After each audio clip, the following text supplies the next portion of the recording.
अस्सलामुअलैकुम दोस्तों, H O store की जानिब से तमाम दोस्तों को मेरा सलाम। दोस्तों, काफ़ी टाइम से मैं मसरूफ़ रहा हूँ, मुल्की हालात का जायज़ा ले रहा था, जैसे आप सब लोग ले रहे थे। हमारे ऊपर जो है एक बिलावजह जंग जो है वो मुसल्लत की जा रही थी पाकिस्तान के ऊपर, इंडिया की तरफ से। तो मैं ख़ुद भी इसे तमाम जो है टाइम में कोई वीडियो वगैरह नहीं बना सका। अब जबकि मैं देखता हूँ कि हालात कदरे बेहतर हुए हैं, और पहली बात तो ये है कि अल्लाह का शुक्र अदा करने के बजाय ध्यान जब अमेरिका की तरफ है। मैंने पोस्टें वगैरह देखी हैं, उनमें आ रहा था जी अमेरिका ने जी जंगबंदी करा दी। अमेरिका तो कुछ भी नहीं है, अमेरिका तो कोई चीज़ ही नहीं है। ये तो अल्लाह की रहमत होती है, अल्लाह के हुक्म से ही जंगें नाजिल होती हैं, अल्लाह के हुक्म से ही जो है बलाएँ टल जाती हैं। तो अमेरिका का इसमें कोई किरदार नहीं है। लेकिन चलो, आप लोगों की ज़ुबान में अगर बोला जाए तो ये है कि अमेरिका ने जंगबंदी करवा दी, अमेरिका का शुक्रिया। तो फिर मैंने सोचा कि मैं थोड़ी सी वीडियो बनाऊं, और जो इन हालात को जो मैंने ऑब्ज़र्व किया है, आप लोगों के साथ कुछ की पॉइंट्स जो हैं वो मैं शेयर कर दूं, और आप लोगों को थोड़ी सी विजन दूं। थोड़ी सी विजन मेरे पास है, मैंने आप लोगों में शेयर करने की कोशिश की। बाकी आप कमेंट्स में अपनी विजन भी आप दे सकते हैं, आप अपनी भी यूट्यूब पे वीडियो बनाएं, और अपनी विजन भी लोगों के साथ शेयर करें, ताकि हम लोग भी उससे इस्तेफ़ाज़ा हासिल कर सकें। अब बेसिकली देखा जाए, एक मिनट, अभी किसी बंदे की एक पॉडकास्ट सुन रहा था, उसमें उसने मोदी के लिए बड़ा अच्छा लफ्ज़ इस्तेमाल किया था, गुंडा। तो ये मोदी जो है भारत का, जो इस वक्त वज़ीर आज़म है, ये गुंडा है। गुंडा, ये बेवकूफ़ आदमी है। इंडिया वालों की तो एक ऐसी हिस्ट्री है कि पहले ये मुग़लों के अंदर कई सौ साल मुग़लों ने इनके ऊपर हुकूमत की, उसके बाद ये ब्रिटिश के अंडर जो है वो उनके ग़ुलाम बन के रहे, ठीक है, क़याम पाकिस्तान तक। तो ये इनकी वो नेचर नहीं है, हिंदू बनिए की वो नेचर नहीं है। ये तो भाग के पहाड़ों पे चढ़ने वाले लोग हैं, ये नहीं रह सकते इस तरह के माहौल में। बुज़दिल लोग हैं हिंदू जो होते हैं। तो ये किस तरह इसके अंदर ये थोड़ा सा भी हौसला किस तरह आया? ये इसराइल की शय पे। इसराइल जो है वो बहुत एक शैतान मुल्क है, ठीक है। और पाकिस्तान, जब जिस दिन पाकिस्तान बना था, इसराइल ने कह दिया था कि हमारा दुश्मन जो है वो मर्ज़ वजूद में आ गया, क्योंकि पाकिस्तान की बुनियाद भी ला इलाहा इल्लल्लाह है, और मजहबी बुनियाद, और इसराइल की बुनियाद भी एक मजहबी है। तो और ये दोनों पाए के दुश्मन है आपस के। तो इनमें से कोई भी इकट्ठा जो है वो खित्ते में नहीं रह सकता, ठीक है। तो इस वजह से इसराइल ने इन बेवकूफ़ों को शह दी, ठीक है, और थोड़ा बहुत जो अपने ड्रोन दिए, ठीक है, और इन्होंने जो है उसकी शय में आके जो है ना ये बेवकूफ़ी की हिंदुओं ने। अब इससे फ़ायदा किसको हुआ? एक तरफ चाइना को हुआ कि उनकी जो हथियार थे पाकिस्तान ने आजमाए और उनके पास टेस्ट डाटा आ गया। दूसरी तरफ इसराइलियों को फ़ायदा हुआ ये कि उन्होंने पाकिस्तानी जो है हालात को कैप्चर किया, उसको डाटा को एक्सट्रैक्ट किया, और कल को वो जब टेक्नोलॉजी, जब एक ना एक दिन तो यहूदियों को मारना है हम सब ने, ये तो कुरान से साबित होता है कि ये पत्थर भी गवाहियाँ देगा, ठीक है। तो उससे पहले क्या यहूदी, क्या आप समझते जहन में ऐसा ख्याल आएगा कि यहूदी भाग रहे हैं जी और मुसलमान तलवारें लेके आ रहे हैं? ऐसा कुछ भी नहीं होगा। उससे पहले जंगें होंगी। उन जो जंगों के वो जो क्या कहते हैं, उसके जंगों के जो एंड होगा वो इस पे होगा कि यहूदियों को जो है बेदरेग ख़त्म किया जाएगा इंशाल्लाह। तो उस दौरान क्या होगा, ये सारा डाटा जो है यहूदी ऐसे ऐसे आलात बनाएंगे, ऐसे ऐसी चीज़ें बनाएंगे जो इनके दुश्मनों के डाटे के ऊपर बिल्कुल जो है वो वर्क करके हथियार बनाए जाएंगे, ठीक है, हो गया। तो इधर से चाइना को फ़ायदा हो गया, इधर से इसराइल को फ़ायदा हो गया, बीच में इंडियन जो हैं वो बेवकूफ़ मारे गए।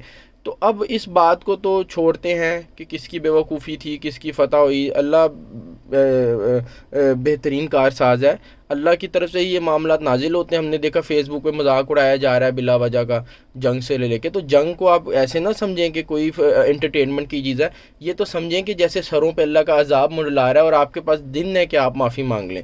यहाँ पे जो फेसबुक पे मुसलमानों को मैं कहूँगा कि मजाक उड़ाया जा रहा है, जबकि इस वक्त आपको मुसल्लों पे बैठना चाहिए था। अल्लाह की जो नुसरत और मदद की जो है वो तलबगार होना चाहिए था। फेसबुक पे मीम्स वगैरह बना रहे, मजाक उड़ाने, कोई इस बात को सीरियस नहीं। खैर, अल्लाह के तरफ से अल्लाह का शुक्र है कि हमारे ऊपर ये हालात टले, और ये जो जंग बंदी की बातें सुन रहे हैं वो उम्मीद है कि वो कारगर साबित हों और जंग जो है वो रुक जाए। लेकिन अगर ये बात देखी जाए कि मुसलमानों पर, पाकिस्तानियों पर अगर जंग बिला वजह मुसल्लत की गई, बदमाशी मुसल्लत की गई, तो हम जो हैं पूरे इंडिया को आग लगा देंगे। इसमें तो कोई जो है वो शक की बात नहीं है। हम फैल जाएंगे इंडिया में, पूरी गुरीला वार करेंगे इंशाल्लाह, तबाह कर देंगे इनको। अब वीडियो बनाने का मकसद क्या है, तो थोड़ी सी बात मैंने ऊपर की कर ली कि जंग को इजी नहीं लेना चाहिए, अल्लाह से जो है हर टाइम नुसरत और अल्लाह की मदद जो है वो मांगते रहना चाहिए, ठीक है। और अजाब टलने के बाद शुक्राने के नफल अदा करने चाहिए। अब जो पॉइंट्स मैंने महसूस किए हैं वो थोड़ा सा आपको बता देता हूँ मैं। जो सबसे पहला जो मैं पॉइंट महसूस करता हूँ ना, बेसिकली वही पॉइंट मेरे एक ज़हन में, मैं पॉइंट्स कह रहा हूँ, बेसिकली पॉइंट कुछ ख़ास है नहीं, सिर्फ एक पॉइंट जो मेरे जहन में आता है। मेरी कोई स्क्रिप्टेड वीडियोस नहीं होती, साथ साथ जो मेरे जहन में आएगा मैं बताता जाऊँगा। घरों के अंदर ना बंकर बनाने की ज़रूरत है ज़मीन के नीचे। जो स्विट्ज़रलैंड है उसमें इतनी आवाम नहीं है जितने उनके पास बंकर है। वर्ल्ड वार के दौर में उन्होंने ये सब बंकर बना लिए थे। अमेरिका के अंदर, यूके के अंदर जो अंडरग्राउंड रेलवे के निज़ाम है वो बहुत पावरफुल, बहुत स्ट्रॉन्ग है, वो ट्यूब्स उनको कहते हैं, ठीक है। तो वहाँ पे आवाम चुप। हमारे पास क्या है? हमारे पास तो कुछ भी नहीं है, सिर्फ दरख्तों का साया, वो भी दरख्त इतने ज़्यादा नहीं है हमारे पास। तो हम इस बमबारी में कहाँ जाएंगे, ये आपको सोचने की ज़रूरत है। जो लोग भी नया घर बनाएं वो क्या करें, अंदर जो है अंडरग्राउंड एक बंकर बनाने की ज़रूर कोशिश करें। ज़ेरे ज़मीन ज़रा गहराई में एक कमरा बनाने की ज़रूर कोशिश करें। उसके बाद सेकंड पॉइंट ये है कि जो कैन फूड्स होते हैं उसकी स्ट्रेटजी क्या है, उसको कैसे बनाना है। कैन फूड को आप लोगों को पता होना चाहिए। कैन फूड जो है वो आपके पास होने चाहिए। आप अपना बंकर बनाएं नए घरों में, या पुराने घरों में भी बनाए जा सकते हैं, इसमें कोई इतनी बड़ी बात नहीं है। उसके अंदर अपना कैन फूड जो है वो आप रखें, ठीक है। नंबर 2 हो गया। नंबर 3, सोलर एनर्जी जो है इस वक्त बहुत आम है, अल्हम्दुलिल्लाह बहुत सस्ती है। ऑनलाइन पाकिस्तान में दराज वगैरह पे देख लें या ऑनलाइन वेबसाइट्स पे, लेकिन टीमू पे और अली एक्सप्रेस पे आपको बाकायदा सोलर के चार्जर मिलेंगे मोबाइल चार्ज करने के लिए, सोलर की लाइट्स मिलेंगी, वो ख़रीद के रख लें। हाँ, उसमें ज़रा ये देखिएगा कि क्वालिटी उनकी अच्छी हो। ये ना हो कि आप अल्लाह ना करे कभी जंग आए साल 2 साल 10 साल बाद तो आप निकालें तो चीज़ें फ़ारिग हो जाए। उसमें भी एक पॉइंट ये है कि हर साल के साल हर 6 महीने बाद इन चीज़ों को ऑडिट किया जाए, इन चीज़ों को देखा जाए कि कहीं कैन फूड ख़राब तो नहीं हो गए, या सोलर की जो आपके पास चार्जिंग के इक्विपमेंट्स हैं वो कहीं ख़राब तो नहीं हो गए, या आपकी जो बैटरीज़ हैं वो कहीं ख़राब तो नहीं हो गई। ये चीज़ भी करने की ज़रूरत है आप लोगों को कि आप अपने पास इन चीज़ों को रखें, ठीक हो गया। उसके बाद जो पॉइंट आता है कि कुछ जो हाथों से चलने वाले कुछ आलात हैं, ठीक है, जनरेटर्स होने चाहिए जो हाथों से चल सकें।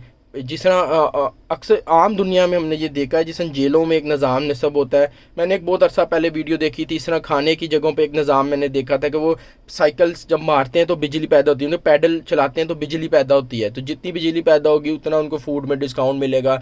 तो इस तरह के जो जनरेटर्स हैं या इस तरह के छोटे छोटे इक्विपमेंट जो हाथों से चलते हैं, ठीक है, वो लेके रखने की ज़रूरत है। बैटरीज वगैरह आप नहीं रख सकते क्योंकि एक्सप्लोड कर जाती हैं। अगर आप ज़ेरे ज़मीन होंगे और ऊपर से अगर आपका अल्लाह ना करे घर गिर गया है और आप नीचे बंकर में फंस गए हैं, तो आप बैटरीज वगैरह रखेंगे तो आपकी जान के लिए खुद नुकसानदेह हो सकता है। तो हाथ से चलने वाली चीज़ें मोस्ट प्रोबेबली आपके पास होनी चाहिए।